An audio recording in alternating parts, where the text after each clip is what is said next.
Greetings and welcome out to Stargate TWIG, otherwise known as Tactical Weapons Integration Group, right here on ThisWeekInGeek.net. I am your game master, or gate master, if you will, Mike the Birdman, but I'm not alone as we travel to a distant moon and we are trying to save a civilization from destruction from an unknown and potentially banished Guald system lord known as Charmunda.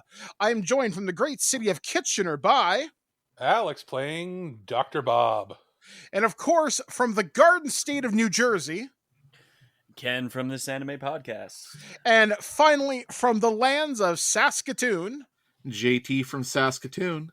That's right, guys. So we are once again joined here for yet another installment of Stargate TWIG. So as I was mentioning off the top of the show, at the end of our last episode, they were running out of the For-Me or the bear structure as they were trying to escape back to the gate with the artificial intelligence known as the Gatherer, which was running the entire planet's ecosystem, biosphere, everything, and they had managed to condense it into a portable core, at least temporarily, and our boys had decided to run. So they are carrying the body of Selena, who is still encased somewhat in the armor that she was crushed in. We are also carrying the remains of our Unas scout Oringo, who unfortunately perished at the hands of Charmunda as a show of force.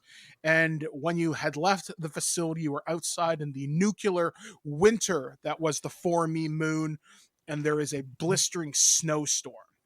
So we've returned to this moment. You are with the scientist who has identified himself as Makwa, and he is one of the engineer classes. So he is a tall brown bear.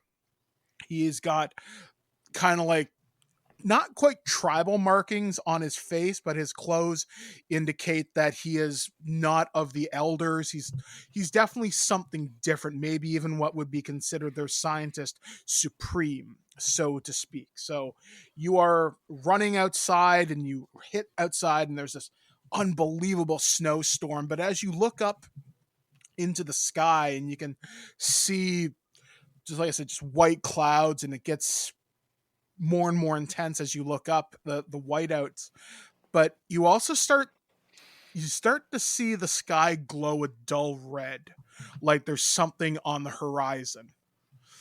And as that starts to basically illuminate the sky from glowing from a very dull red, slowly getting more and more intense, you start to hear weapons fire, which is likely staff weapons and Zat guns and whatever that red beam weapon was that you encountered in the For-Me barracks with their soldier class.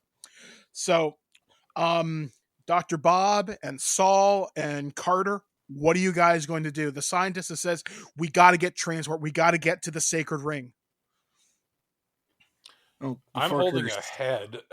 Yes. Don't you have Selena like slung over your shoulder too? Yeah, yes. Selena's on his back, and Yeah. then he's holding the head. And then two things. One, vehicle bay. Two, do you know where it is? The Makwa kind of pauses for a second. He's like, yes, follow me. So he starts leading you down a small hill, which is like slick with like snow and everything. You start sliding down the hill a little bit, and you come to this huge concrete garage. And as you do, you see different vehicles. Some of them look kind of civilian, some are more kind of military. And you see one that looks kind of like a big kind of like a big 4-wheel drive vehicle. Think of it as like an alien Humvee would be a good way to look at it. There's some kind of a weapon in the back, like for a gunner. Unlike any configuration you've ever seen before, because it looks like it's just two long spikes that come to an end, and there's some kind of a glowing blue crystal at the base of it. Does it look like a tuning fork? Kind of, actually, would be a good way to describe it. There's two tuning forks on each side, so you would grab a hold of it and you would aim the tuning forks with a small iron sight that's in the middle. So Makwa goes, I'll drive, get in. We have to go. We have to go now. So as you start running towards this vehicle, you see a bunch of the Tiger Guard Jaffa enter the room, and you see that woman that encountered you by the gate. Carter, Gunner, Sir. And Bob. he hands the core to what was the Makwa, but he has to Makwa. drive. He hands it towards Makwa, and I won't forgive myself if I don't say that. Yo, Yogi, hold this.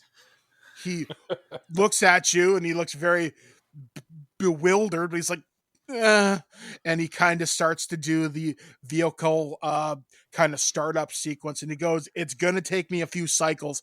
You're gonna have to hold them off. So in the room there are 5 Tiger Guards, and there is one strange looking woman who you know is definitely not human. And they begin walking towards your position with their staff weapons held out. They are not firing, but they are primed. Okay, Mike, if I dash, can I get into the gunner position and start unloading on them? What is your initiative? Oh, I haven't even rolled my initiative. Yes, roll me your initiative. I'm just going to roll for all of them. All right. That is a dirty 20.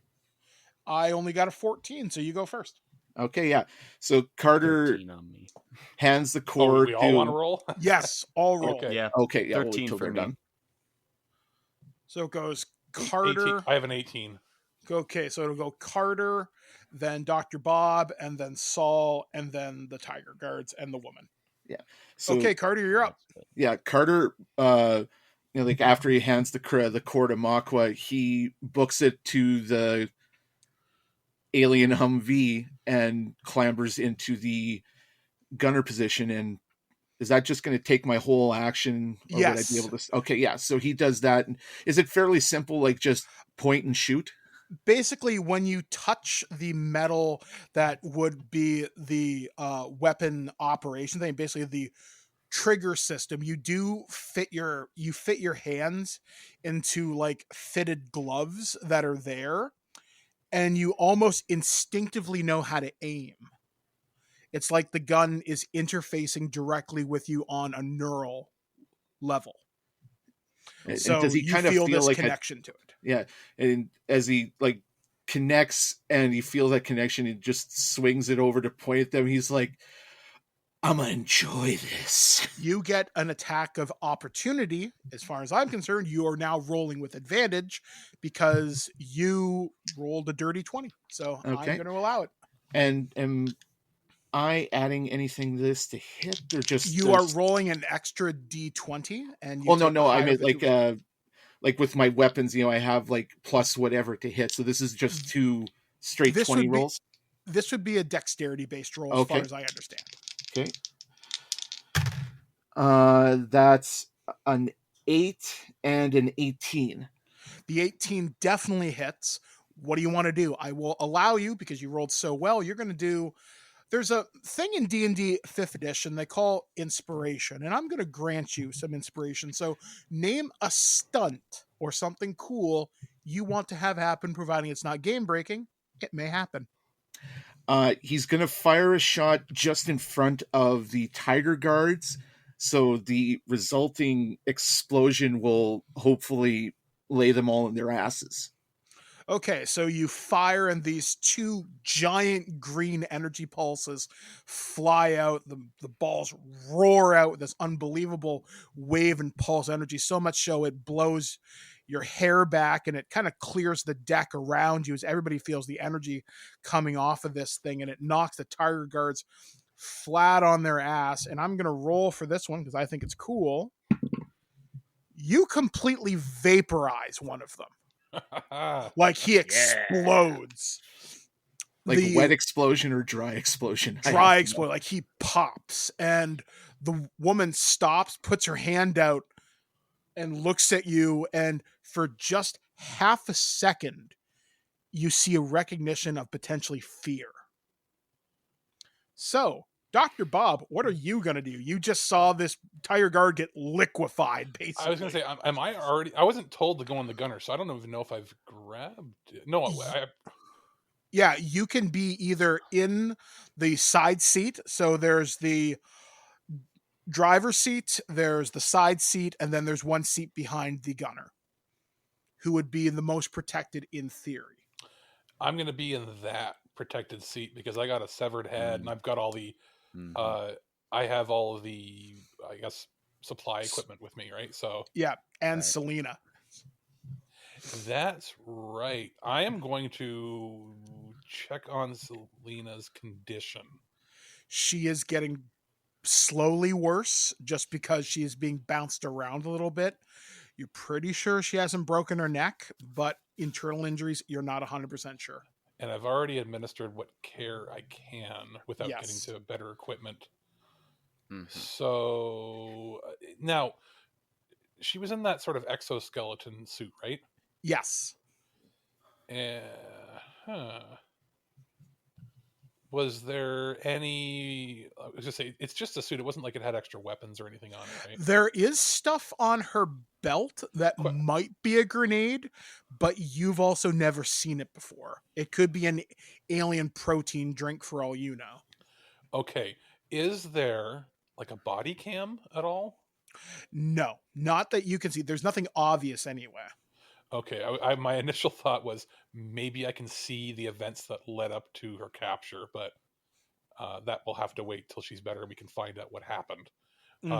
Because in my head right now, I'm thinking, Dr. Bob is thinking, this was a powerful exoskeleton suit. There were all these other soldiers around her. How did the ambush happen that quickly? Like, was it an inside job? Because, it sounded like just utter chaos erupted in there. And how did they get in? Right? You know what I mean? So there's a bit of suspicion here, but I guess that will have to wait. So, trying to think, how can I be helpful other than I'm just going to take my turn and try to steady Selena's body and hopefully be a bit of a shock absorber.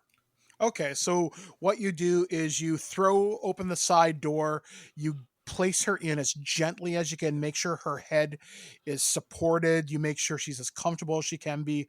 You guard yourself against her by pressing your weight against her so she's secure, and your rifle is aimed out the other door. Yes. So you can shoot in one direction for sure. And I place the severed head as a pillow for her. Okay, you place Oringo's severed head. Oringo's. There you go. You need the lumbar support. Maybe not a pillow. Not lumbar support because you got the exoskeleton. There you go, neck pillow, and then it's a severed head wrapped in cotton. All right, so that is your turn. I'm sorry, I was thinking, where am I going to put the head? All right, so switching over to Saul, what are you going to do as the SG commander? One with my free action, I'm going to compliment Carter for the shot. Then I'm going to take out my ADS rifle and start shooting some motherfuckers. Okay, so you can take aim at the 4 remaining Tiger Guards. 4 of them are prone. The woman is still standing. I'm going to take the Tiger Guards first because that's her entourage. Better to take the entourage out and then take the boss out. All right, go ahead. So if you want to roll me an attack roll. And that is a 17. That hits. Okay, roll damage. All right.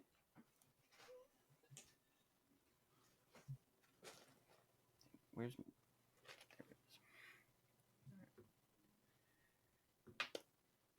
And that is a 7.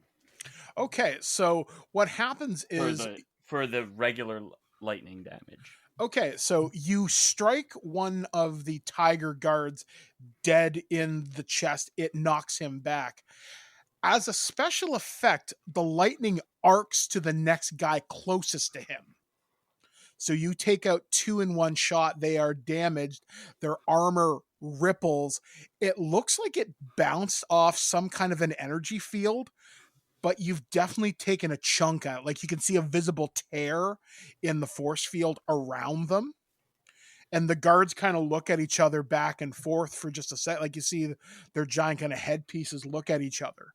And you definitely get the impression of what the fuck are they using against us look. So the Tiger Guards, like I said, 3 of them are prone. 2 of them have now been shot. The woman decides to march forward, and she pulls a weapon from behind her back, and she is going to take an aim at the vehicle itself. And she rolled a 15, so she hits. And her weapon, I'm going to say, does 2d6 damage. It's some kind of a hand, or some kind of an elongated pistol-like weapon. And it shoots out a large red energy beam. But it only does 7 points of damage. So it's very similar to the one that was used in the barracks, but much more narrow focus. Like she's trying to take out the tires on this thing. But a lot of the armor plating around this vehicle absorbs most of the damage. So what happens next is Makwa keeps gunning the engine. You can tell he's saying something in his own language. You can't quite tell what, but it definitely sounds panicked. Some kind of curse. If you were to translate it into English, it might be, oh fuck, please start, we have to go now. So he starts messing with the machine, and finally the machine roars to life. The door at the end of the garage opens up. Snow starts rushing in, wind starts howling in. The guards are temporarily blinded because that's how intense the weather's now getting outside. And he guns the engines, and you guys take off outside in the snow. As you start taking off outside, you start dipping and dodging through buildings and through streets that are snow covered. There's wrecked vehicles. And everybody give me a perception check. Oakley dokily. Okay, Perception. That's a 9. 19. Let's see here. 1 second.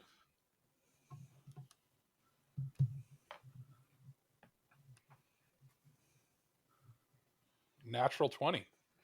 Okay, Dr. Bob, you hear something. It's not the wind. You hear the howl of 2 death gliders coming in from the air. Mother. Jeez. So you see these 2 death gliders because there's a transparent top on the top of this vehicle, and the snow stops for just a second. You see these 2 black and purple gliders coming out of the air, and they start strafing behind you. So I'm going to roll for Makwa, and he's going to see how well he can perform vehicle combat right now. And he's at disadvantage right now because of the snow. So he has rolled a 3 and a 5. Everybody takes 1d4 crash damage. Okay. Let's roll this sucker and see what happens. 2 points for me. You said 1d4? Yeah. Ooh, only 1 damage. That kind of makes sense because. So what happens is 1 damage. So what happens is the Death Glider's guns kick up enough of the ground in front of him that he loses control. The vehicle slams on the brakes and it fishtails a little bit, and you're basically thrown around a little bit. So just to keep things simple, we're going to keep the same initiative order. So it will now go to Carter, and then it'll go to Dr. Bob, Saul, and then them, and then Makwa. Okay, so we left Totally Not the Terminatrix back in the garage, and we just got the Death Gliders. So Carter's going to take aim and try and take one of those mothers out. You are rolling at disadvantage because of the whiplash, and the vehicle is moving very, very fast. I hate you, Mike. That's a 5 to hit. All right, so you fire out another 2 big volleys of big green energy. Once again, the ground and the air around you clears because the plasma is so hot coming out, it burns the snow in the air and it vaporizes. But the shots go harmlessly between the death gliders. And after he misses, Carter yells over his shoulder to Makwa, "Keep it steady!" All right, then. So now we go to Dr. Bob. What are you going to do? Because we just flipped over, right? No, you are still moving, but you're Okay. trying to regain control of the vehicle.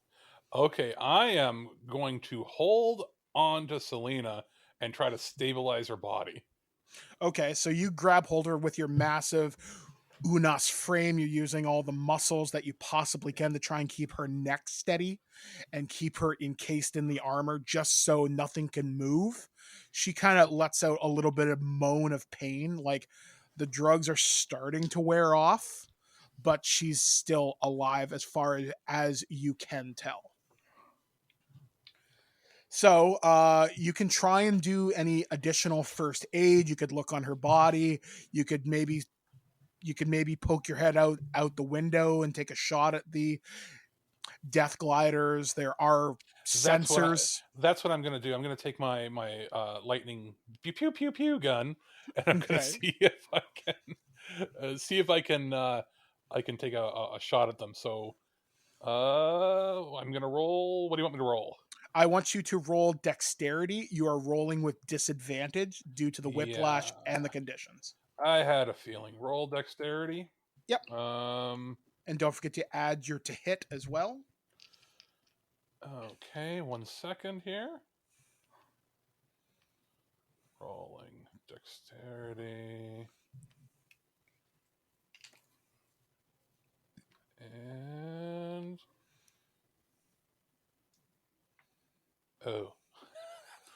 What'd you roll? I rolled an 8. That's with my bonuses. Okay, but you did not roll a natural 1, correct? I did not. I rolled a 6, and okay. Then +1 for my dexterity bonus.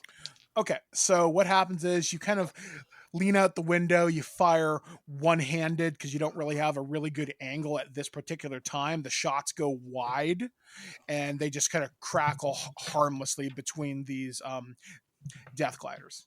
Okay, going to Saul. I'm a-firing my lasers. All right, you lean out the side again and take a shot, again with disadvantage. That is a 15. That is enough to hit. Okay, so roll the lightning damage. 7 again. Okay, so you hit the one, and I want you to roll additional lightning damage. So roll that extra d6. 5. One of the death gliders takes on this electric bluish glow, and it starts to lose altitude. It's not spinning out of control, but it looks like its power slowly being drained by whatever you hit. So, Excellent we move shot, on sir. to them now. They are rolling to attack. I can't. There's no way Saul's going to hear Carter saying that because of the storm. The first one rolls a 5. It misses. So the other death glider that's falling out of the air takes a few pot shots. The shots bounce harmlessly off the shielding around this particular vehicle. And the next one rolls a natural 1. Ooh. Okay. So Weapon backfire. what happens is, as that glider tries to get a little hot doggy, it tries to maneuver in front of the falling vehicle. It gets caught in the exhaust wake of the one that's falling out of the air, disrupting the natural airflow. And if you've ever seen the movie Top Gun, what happens when you get caught in jet wash? The engine's cut out. Mm-hmm. So the death glider that was trying to act all hot doggy, its engine's cut. And as the engine's cut, it spirals out of control, crashes right into the ground behind you, propelling you forward. Everybody roll me a dexterity reflex saving throw. That's a 10. Okay. 19. Okay. Dr. Bob? Let me see here. Come on, big money. 3. Okay, so Dr. Bob, you slam your head off the front seat in front of you. Everybody else just gets kind of shaken up as they see what was coming. And basically, the explosion and the force of gravity threw you a little bit forward. The other Death Glider is still losing altitude. So now it's Makwa's thing. He's going to try and increase the speed of the vehicle. And he's going to try and get you guys the hell out of Dodge. He rolls a 14, which I'm going to say is good enough. So he starts dodging and weaving a little bit faster. The vehicle is getting progressively faster. If you had to guess, you're traveling at well over 100 kilometers per hour. You're now moving in through a less industrial part of the city, and you're moving back towards the way you came. The snowstorm is starting to let up a little bit. The sky is now unbelievably red, and you can just see a point in the distance that looks like it may be a nearby moon or something is glowing red. Oh boy. Makwa leans back. Go. We gotta go. We have to leave now. Don't have to tell us twice. All right. So what happens over the next couple minutes? You start speeding through the bush. You start going off roads. Your futuristic vehicle starts jumping over snow drifts, and eventually you arrive at the gate location. And as you arrive there, Makwa slams on the brakes. He ejects the back ramp so Carter can just walk out and says, "We have to go. We have less than 5 cycles." Yeah. Now, would Carter have enough knowledge to know how to plug that crystal back into the control board? I don't think you would have been trained for that, no. Okay, so I would assume Saul has some knowledge of this. Yeah, you've been longer serving with the program, so he doesn't underhand it to you exactly, but he kind of brings it up like he's about to underhand it to you. Just holds his hand open with the control crystal, sir. So I'm going to say Thank this you. would be I don't know, Ken, since you're more of a D&D guy, do you think this would be more wisdom or more intelligence to figure out how to put it back? Wisdom, because of how much I've been entangled with The Stargate technology. the Stargate tech. Yeah. I would personally say intelligence would be if you're figuring it out, never ever having seen something. Okay. Where like if you're tinkering to figure it out and solving on the fly, whereas wisdom is something You've done it before, but you've done it before, and you're recalling something. Okay, so here's how this is going to work, and it's going to be a little bit standard than most Dungeons and Dragons tests might be. You get 5 tries to do this. No more, no less. If one person is willing to give up their turn, you lose a turn, but I will grant you a +2 bonus. If you fail, bad things might happen.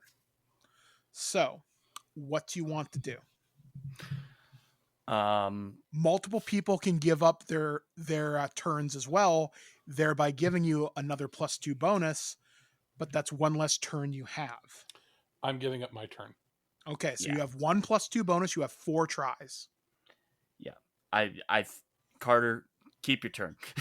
Well, I was going to say, like, Carter would have to keep his turn. Somebody has to be there with a gun, but I'm already tending to sick people. Selena. That's a 15. Okay, you start to insert the crystal back into the dial home device. It's not powering up yet. It's starting to fit, but you don't think you've got it yet. All right, I'm going to fiddle with this again. Okay, that's try number 1. That is a 17. All right, you start to slot the crystal in a different way. The dial home device does have power, but you don't hear the same tones when you would press the chevrons to lock in the dial home device. So it sounds like it's not quite there yet. You have 2 tries left. Makwa has exited the vehicle. He is carrying Selena, and he looks panicked and utterly scared. The sky has now, the redness is starting to look more focused as the blue of the night sky starts to return, and a beam of light starts to appear in the sky, streaking towards this planet. We gotta go. 19. You insert the crystal, the dial home device lights up. Do you wish to dial home? Yes! All right, so as per Stargate protocol, you dial home, you punch in your, what's that? The iris code, so you don't turn into a bug on a windshield. They've offhandedly called it the garage door opener. Yeah. Yeah, it was the, what is it? We have the dial home device, we have what's the, I'm drawing a blank. I think it's the iris device. Iris the control code. The iris is, I guess it's the team control codes or whatever you want to call them. Somebody is going to be screaming at us for not remembering what it is. But basically, I know it's a pulse code they send through. It's like binary showing who we are. All right, so you punch it in, the gate ignites, you see the wormhole form on the one side, you see the blue rippling effect, and just as you see that, something strikes the planet, everything shakes. Everybody roll me a dexterity saving throw. Dexterity saving throw, here we go. That's 10. 18. Okay. So let me see here. Dexterity saving throw. That is 16. Okay, so oh wait, I'm gonna roll for Makwa. Makwa gets a natural 20. Does Selena have Fuck to roll? yeah, No. the bear man survives. Selena, actually, Makwa has Selena in his arms, and correct. He runs through the gate, and you can hear him yell in your language, clear as day, "Run!" Carter, you trip and fall through the gate, but you do get through. Okay, I'm good with that. One last kick in the teeth. Does he land on his back on the ramp going up to the gate? Yeah, basically. Is he the last one through? No, I'm going to be the last one through, right? Yeah. So Dr. Bob, just as you cross the threshold of the gate, you look back and you can see the planet literally being tore apart. Okay. See, I rolled pretty well. I was going to ask if that wasn't going to happen. I was going to ask if I could use my gun to shoot the dial home device. I don't think you got to worry about that. Yeah, Dr. Bob turns and is ready to shoot, looks up and goes, "Oh, well then." And then so that's how it's going to be. Yeah, I'll save the ammo. Yeah, once Dr. Bob comes through the gate, Carter just starts yelling, "Shut the door!" Okay, so what happens is you guys rush through the Milky Way galaxy, Stargate effect happens. You are literally spit out of the other end. Who's going to tell the gate technician to close the gate? Who's going to? No, like Carter literally, as he lands, he starts, "Shut the door! Shut the door! Shut the door!" All right, so the gate technician looks puzzled, then he slams on the thing, the iris closes, and you see just ripples of the red energy that you saw from the sky splash around the iris. It washes over it, doesn't penetrate it, and then the gate deactivates. Everybody is in the gate control room, and they're like, what? All the guards look confused. You've got guys with guns trained on you. There's the 2 guards with the dual machine guns on each side of the gate. And the season 1 stuff where they had the anti-tank guns mounted. Yeah. So General PK Lawyer comes down. He's got his big fuck off sunglasses on. He's dressed in like his big his big hat, his full uniform, and you could see him yelling up in the gate control room. You don't even need to hear him over the loudspeaker to understand what he's trying to say. What the hell happened? So you guys are all on the deck. You're with this new creature. Selena is not looking great. The guards all have their guns trained on Makwa as he sets Selena down on the deck. A medic and the doctor come out and they put her on a stretcher. They start to wheel her out, and they've still got their guns trained on Makwa, but their General PK Lawyer runs down the stairs and he's like, Commander Saul, can you explain to me what the hell just happened to my gate? Alderaan happened to the planet, sir. Carter snaps, completely disregarding military protocol. I'll deal with you in a second, Lieutenant.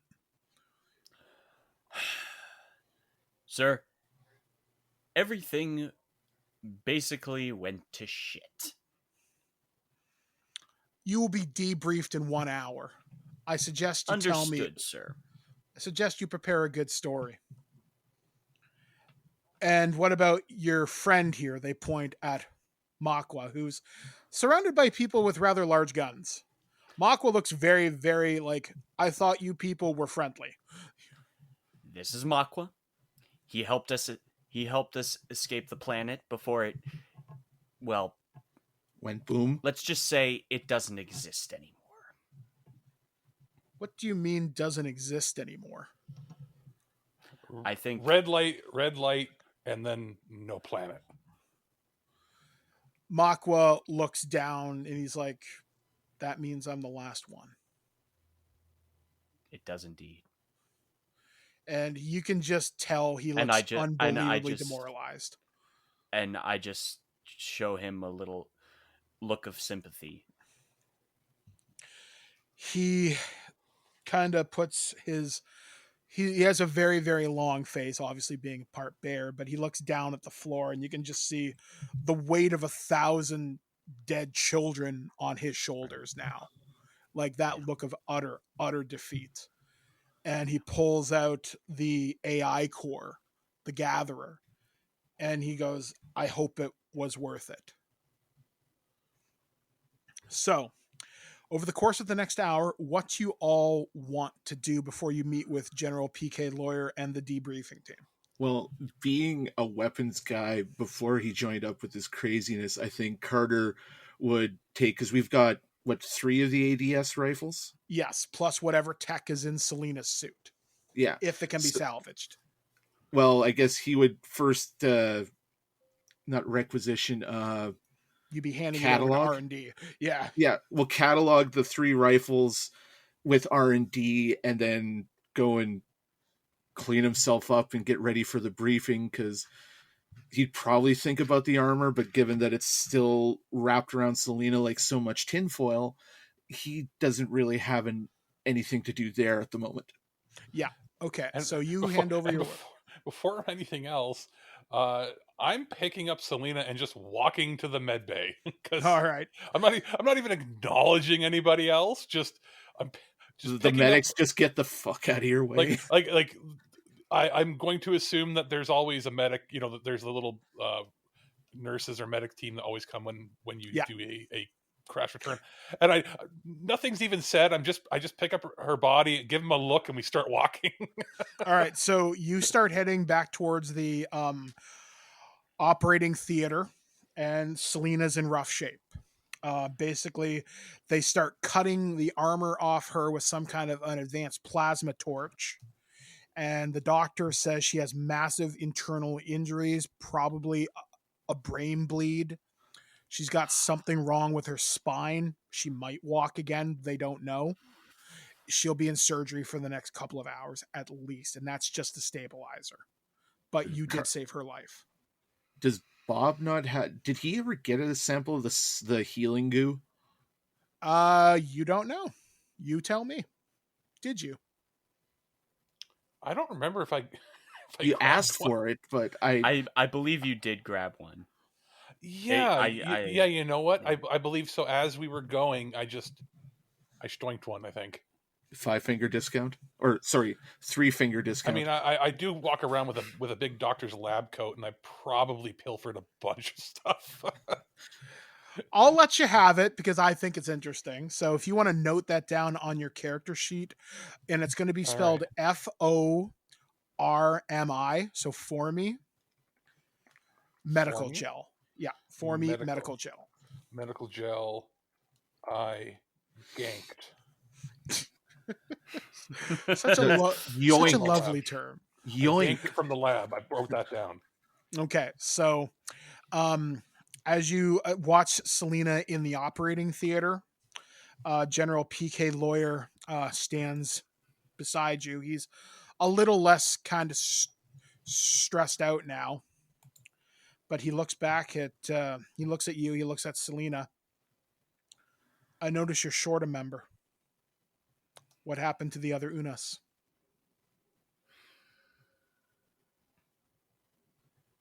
Or do you want to wait until the debriefing? I just realized I've been walking around holding a severed head. He literally had realized Selena that in 'cause- one hand and Yes, Ringo's head in the other. Yeah, I didn't. I made no comments to the crash team or anything. It just, as we're walking, I'm carrying Selena in one hand, and I'm carrying this somewhat wet, what looks like probably a watermelon wrapped in a. Well, no, before you leave, you wrapped pick in up cotton. Selena, you just throw it into one of the medic's hands that was trying to get Selena in the first place. No, it's well, who was just asked us the question of where's The general. the general? The general's right The there. base commander. And I just walk up. I say nothing because we're obviously pretty traumatized, and I just hand him this what looks like a hobo sack, like a Wet, lunch hobo dripping. sack. Yeah, and I go here, and I just hand it to him. Don't even say anything. And I just walk away as I start to go towards the med bay with Selena. You hear a shock of a shock. You don't know how else to describe it. A inhuman, piercing scream. And we switch scenes. Saul, what are you doing? So my God. I am I'm going sorry, to. that was so bad. I am. That's a great way to end the scene, though.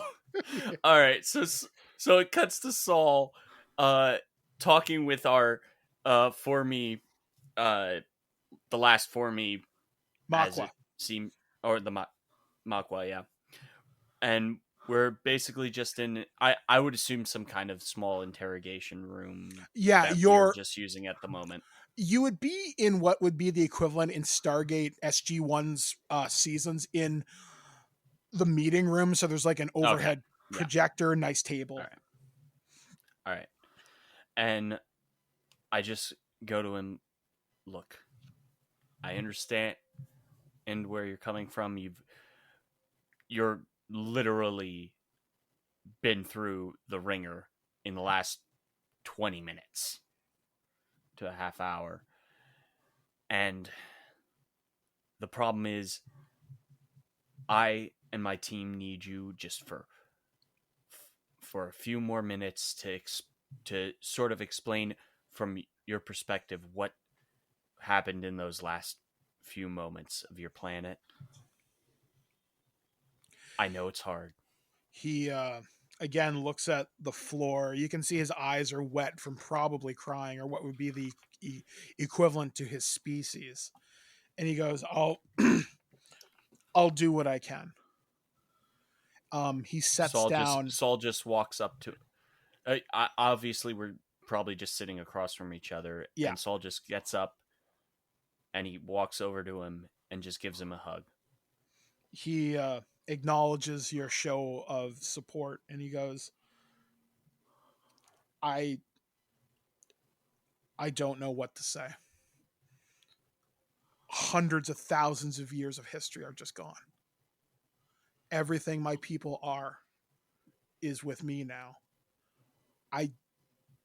I'm not even a religious person, and all our texts gone, all our beliefs gone.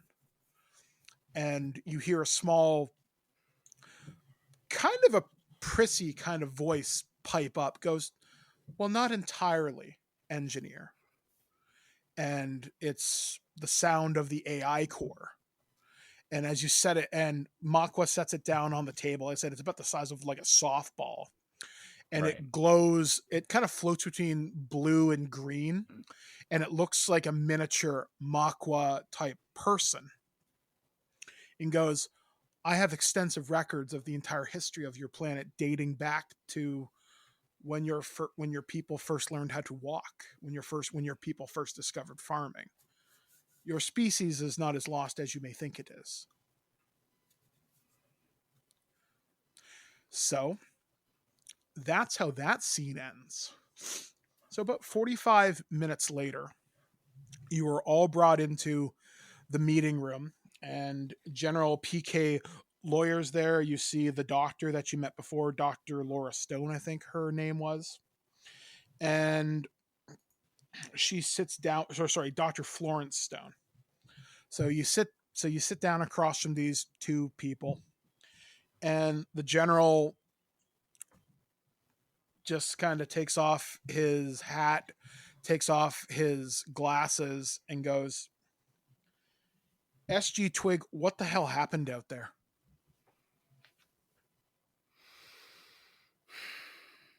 Phoenix Base has not experienced a loss of a Stargate team like this, and well, I don't know if we ever have.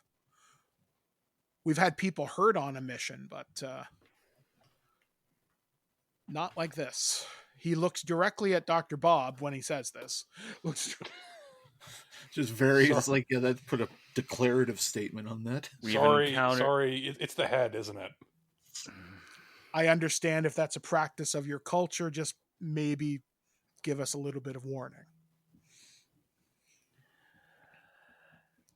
So Commander Saul, and then I'll go around the table and get everybody's individual accounts of what happened.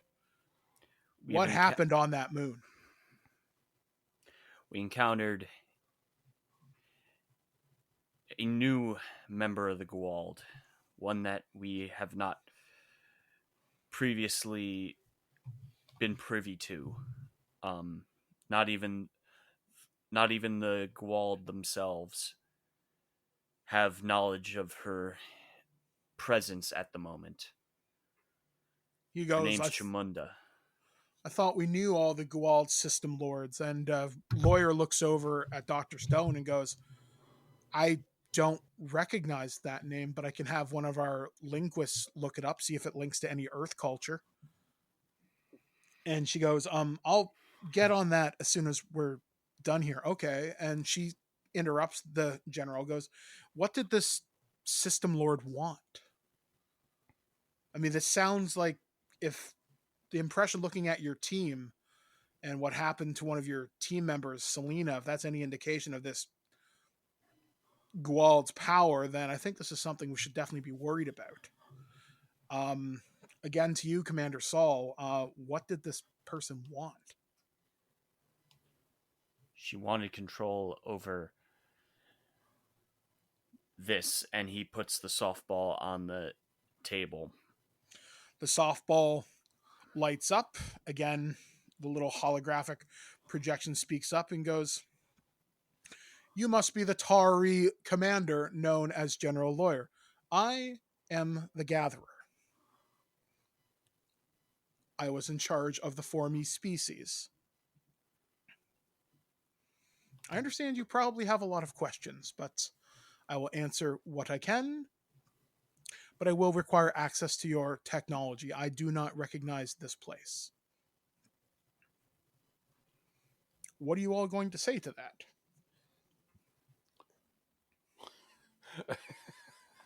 Dr. Bob has no opinion because it's outside of his realm of expertise.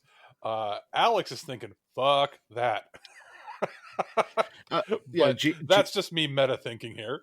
Yeah, JT's also thinking, fuck that. Carter is just kind of staring, not daggers into it, staring intently, because he's still afraid he's going to turn into whatever the hell not the off-brand Terminatrix is.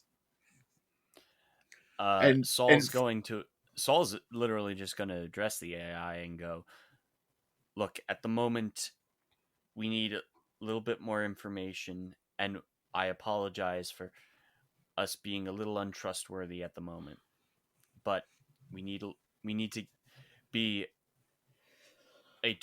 we need a two-way street when it comes to our information, and then we can easily hand you the information that you need. General Lawyer looks over at you, kind of gives you a bit of a side eye, sort of like, you're making some pretty big decisions for the entire base, but he lets it go because the AI seems to trust you, or at least it talks with you. The AI says, oh, I perfectly understand. I only need to merely know the Stargate's location as to where we are. I just want to establish a stellar location to know how far that I have traveled. Then I should be able to establish connections with others of my kind. There's more than one of you out there, Carter says. There are 3 of us, to be exact. There are several, in fact. He goes, I am only but one. I am known as the Gatherer. The one that Yukar Charmunda has one of my brothers that is known as the Strategist, and the one who has been lost is one we know as the Prophet. Oh, man. Sir, and Carter addresses General Lawyer, there are 3 potential points of trouble for us exist after this encounter. 1 is the new system Lord Chamunda. 2 is, as I inelegantly said earlier, this gold has 3 forms of what the worst version of what is essentially a Death Star. They have some sort of orbiting space weapon that annihilated the planet. 2, there was one that was within the base that was wrecking the place with incredible ease, and there was a handheld one that one of the lieutenants of Chamunda was using against us in combat as we exfiltrated from the base. The Gatherer speaks up, goes, the floating, as you said, death laser is actually not that precisely. It's what the AI points over to a laptop, goes, could someone put that beside me, please? If it's near Carter, he'll do that. You nudge the laptop over. The AI reaches out a holographic hand and touches it. After a few seconds, the AI goes, the subject which we call the sphere, you actually have a remarkably similar name. It is called a Dyson sphere. This is an object that harnesses the power of a solar system star and uses it to redirect energy. That's how we were working on the Formi planet. And that's how we were providing infrastructure and power to the planet's biosphere and technology sectors. We controlled the system. What are you telling us? They fired a sun at us? In not so many words, yes. The Dyson sphere is built from the raw materials that are left from when a solar system forms. So when me and my brothers come to a world to seed it with life, we also have to make sure that life never gets out of control. And a Dyson sphere is built and then subsequently destroyed, at which point, once a civilization reaches a certain point of evolution and can be trusted. And Carter just kind of like not face palms, but where you rub your hand over your eyes, and he's like, great, the sword of goddamn Damocles. And before I forget, sir, I should really recuse myself from any further operations till I've had a thorough examination. And without going into the details right here, Carter describes the initial encounter with the Terminatrix where, he woke up in the Bacta tank and now has nanotech inside his body. Dr. Florence Stone goes, please report to medical immediately. Lieutenant Carter, we will talk to you later about this. You are dismissed. And he raises and salutes the general and, goes to the medical wing. Okay. So, Dr. Bob, he goes, I can't pronounce your real name in the human tongue, but I would love to hear your scientific opinion as to what happened. Well, don't feel bad because not everybody can say with ease. So Bob is fine. You wanted to know what happened from my medical perspective, you said? With Lieutenant Carter potentially being infected with an alien technology, is he, in your opinion, a threat at the current time? Not in this immediate moment, but I don't really foresee why he wouldn't be a threat. The AI pipe goes, actually... As Dr. Bob just laughs maniacally for fun, because that is Does that echo down the hall as Carter's walking away? The AI pipes and goes, actually, your friend is actually uniquely special among the races. We actually have taken samples of his DNA for preservation purposes. I am the gatherer. I gather DNA from across the galaxy should the galaxy ever needed to be seeded with life yet again. Your friend is very unique in this regard. He has a set of unique biochemical markers that my species has never quite seen before. So Carter's going to be the cosmic atom. He also looks around the room at Saul, goes, we do not recall your species before either. He looks at Dr. Bob. Your species we know very well due to genetic adaptivity, and might I say, elegant work. The general, his eyes are sort of like, what? Dr. Stone looks very, very concerned during all this. Just picturing in his mind, DEFCON 5, hit the alarms. Talk about a Dyson sphere. Cover up this AI with a Dyson sphere. The AI goes, but my purpose, so you do not fear me, is I am here to preserve life at all costs. The loss of the Formy species was unfortunate. However, their species was scheduled for extinction. Makwa kind of looks up and says, what? We were what? And Makwa stands up. Now he seemed they're a pretty big species to begin with, but when he stands up to his full 8-9 feet tall, he now seems almost double that. Like he fills out the room. He is mad. Mm-hmm. Look, Saul just lifts his hand and puts it on his shoulder for a second and just gives him a look like, settle down and we'll talk this over in after this. The AI looks back at him and goes, oh, don't worry. You served your purpose beautifully. We now know where the strategist is. And that's important, because that means all we have to do is find the prophet, and then we can begin the final solution. You have done a great job, Makwa. And we thank you. And your genetic memory will be preserved and given life when the galaxy's eventually reseeded. Dr. Bob raises his hand, waves his fingers for a second, and says, I've been reading a lot of history books. I'm not a big fan of the term final solution.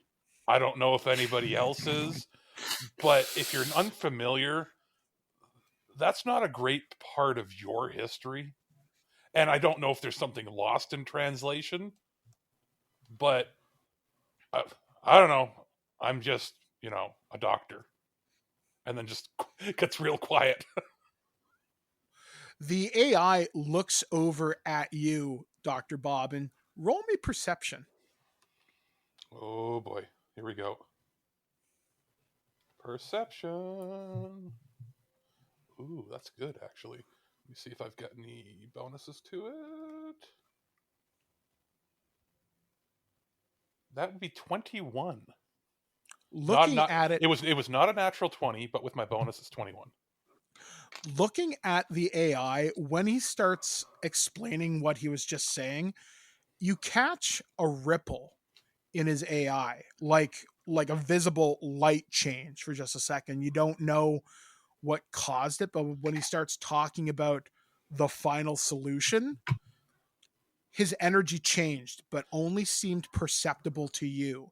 Way that Unas...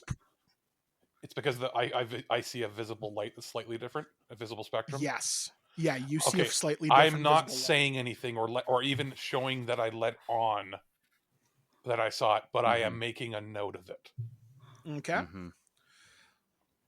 General PK Lawyer goes, well, Mr. Makwa, we can offer you sanctuary here at Phoenix Base, but understand until we can fully trust you, you will be under guard. You will have free roam of the base, but under escort. And if you can share any of your technology with us and knowledge to help us expand the Stargate program here, we would certainly welcome it. Makwa sits back down and goes, I will help you, Tari. It's all I really can do. And the gatherer speaks up, oh, and I will help too. Whatever assistance I can offer you, I will answer you as best I possibly can. General PK Lawyer stands up and goes, if you could all have written debriefs for me by 0800 tomorrow, it is appreciated. You will be redeployed in approximately 1 week. You guys do need some R&R. Understood, sir. And as for your fallen friend Oringo, we will take his remains and we will repatriate them to his planet as soon as we can. Dr. Bob, if you would like to be the funeral guard for that, it would be appreciated. I'm sure Oringo would appreciate the memory being honored. But if that is not in the customs of your people, we will follow whatever you wish. Understood, General. Or is it Admiral? General. Yeah. General, yes. Still getting those human terms down pat. But before we do so, would it be okay if I take the rest of the team for some general post-mission body examinations for health reasons? If you work with the rest of the base's medical team, absolutely. However, that being said, please keep an eye on Lieutenant Carter. I would like a full blood work done up on him. Dr. Stone pipes up and goes, I definitely want to talk to him alone when we get a moment, sir. And General PK says, absolutely, that will be done. And he goes, that'll be all, gentlemen. Mr. Formy. He stands up, Mr. Makwa, and he stands up, salutes you all, and leaves the room with Dr. Stone. And that brings to a conclusion this hour of Stargate SG-1 TWIG. The Formy homeworld has been destroyed by a Dyson sphere, which is evidently some kind of a super weapon that is being used for whatever purpose. You now have part of a AI network that wants to preserve life, but has a really funny way of going about that. So what's going to happen with the rest of Stargate SG-TWIG? Well, I guess we're going to have to stay tuned to find out next week here on the show. So once again, joining us from the great city of Kitchener, we have been... that is Alex, the producer, playing Dr. Bob. From the Garden State... It's Ken Reels playing Saul, the Commander. And from our very own partially assimilated person... JT from Saskatoon playing Lieutenant Carter, kill all humans. All right, guys, I've been your gate master, Mike the Birdman, and until next time, Chevron's locked. She started it. I think you started it when you kissed Harry. Shut up! Shut up! You're hostages. This is like a life and death situation here. Start acting like it. Oh, please. You're not rebels. We're not deaf, you know. Everyone in this room knows it. That doesn't matter. You're hostages. We're your captors. We're heavily armed. There's rules. There's a whole school of etiquette to this.